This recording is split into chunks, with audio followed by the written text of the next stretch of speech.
by Adam SchupakBrooks Koepka had just shot a 41 for 9 holes in his first high school golf match when he made a proclamation from the backseat of his dad's car. He was just 12 years old and in the 6th grade, a little squirt-pounding driver at every hole, but none of that mattered. He was going to drop out at 16 and turn pro. Bob Koepka pulled the car off to the side of the road and laid down the law to his oldest of 2 boys. "Look, son, you're going to finish high school, you're going to go to college and graduate, and if you're good enough, then you can turn pro," Bob said. Let's give Brooks credit for his moxie and the self-belief that may be his biggest asset en route to becoming just the 7th repeat winner of the U.S. Open and the first player to do so since Curtis Strange 29 years ago. Koepka shot a final round 2 under 68 at Shinnecock Hills to retain the championship by 1 stroke over Englishman Tommy Fleetwood. Brooks Koepka holds up the golf champion trophy after winning the U.S. Open. AP photo, Carolyn Castor. When Koepka won the title at Erin Hills last year, where the fairways were the size of airport runways, he bludgeoned the course by bashing driver wedge and making birdies by the bunches. "Everyone said Erin Hills was set up for me. It was set up for a lot of guys that bombed the ball," he said. "I just happened to play a little bit better that week." Koepka, 28, is a flatliner and rarely shows any emotion. "He looks like water off a duck's back," Strange said. But every parent knows their children's facial expressions, and Bob and his wife were watching from home and there was a close-up of Brooks and she noticed he had what she calls that Koepka look. She said, "There's that look. He's got it today," Bob said. Koepka tied the U.S.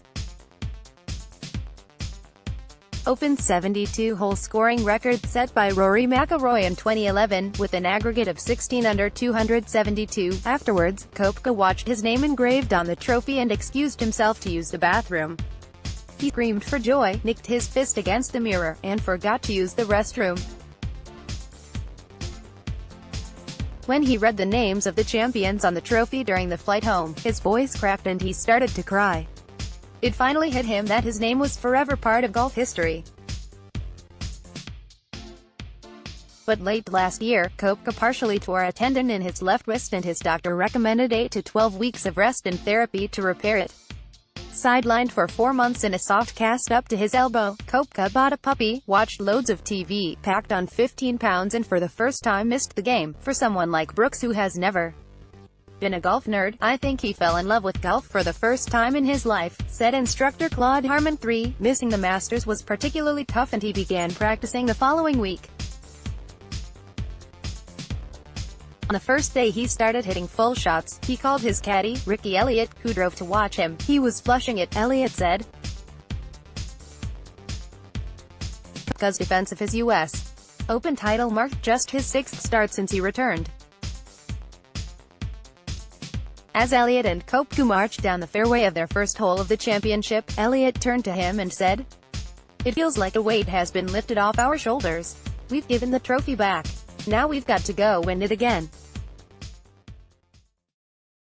But this title defense didn't begin swimmingly for Koepka. Blustery winds made Shinnecock Hills a torture chamber compared to Erin Hills and he ballooned to a 5 over 75 in the first round. It didn't look much better on day 2 as Koepka soared to 7 over for his first 25 holes. Elliott was his usual calming influence, and provided just the pep talk he needed. "He told me, get it going, get it back. We're not out of this thing." He was right, Koepka said. "I think he told me it was going to get easier, so just hang in there," and it did on Friday. Koepka benefited from the better tee times in the opening rounds, especially when the wind laid down in the afternoon Friday and he birdied 6 of his last 11 holes to shoot 66. "There's nobody more confident here than me," Koepka said on Friday when he surged into contention. The third round was a survival of the fittest test as Shinnecock Hills crossed the line from tough to unfair. Koepka hung tough to shoot 2 over 72 and claim a share of the 54-hole lead. In the final round, the USGA watered the greens at Shinnecock Hills, and no one took advantage of the improved scoring conditions like Fleetwood, who missed a 5-foot birdie putt at 18 for a 62. It was hard not to miss, Koepka said of Fleetwood's rally from 6 strokes off the pace at the start of the day. It was the lowest red number up there. 7 under is incredible. Koepka circled 3 birdies of his own on the front side to go out in 33 and keep in front of his good friend and workout partner, Dustin Johnson, and Masters champion Patrick Reed, who made birdies on 5 of the first 7 holes to catch Koepka at one point. But Reed, Johnson and 54-hole co-leader Tony Finau all played the second 9 in over par while Koepka pulled off a series of remarkable recovery shots. His father noticed what his wife says is that Koepka look, or what he called those steely eyes, as he watched Brooks from inside the ropes. Brooks kept giving me like this little bit of hope and then he'd hole a putt just to stab you in the stomach a little bit, Fleetwood said.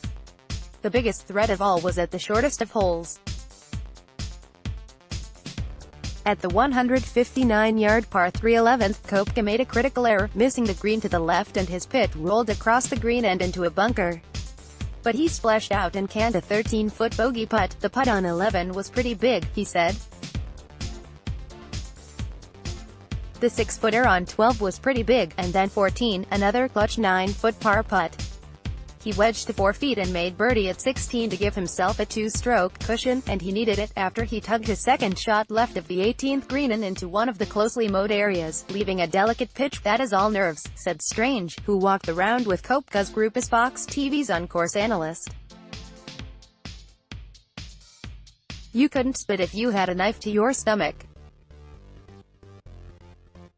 Strange knew better than anyone the mental fortitude and self-belief required to win on 2 different courses, 12 months apart against 2 world-class fields, and refused to give up your crown. When Koepka tapped in for bogey and a 72-hole total of 1 over 281, Strange hugged him tightly and whispered in his ear, "Way to go, buddy, 2 in a row, and this time at a classic course." Koepka won't be overlooked as one of the best young talents in the game any longer. Not with his killer instinct at golf's ultimate examination. It's a fun week. I enjoy the test, he said. I enjoy being pushed to the limit. Sometimes you feel like you are going to break mentally, but that's what I enjoy.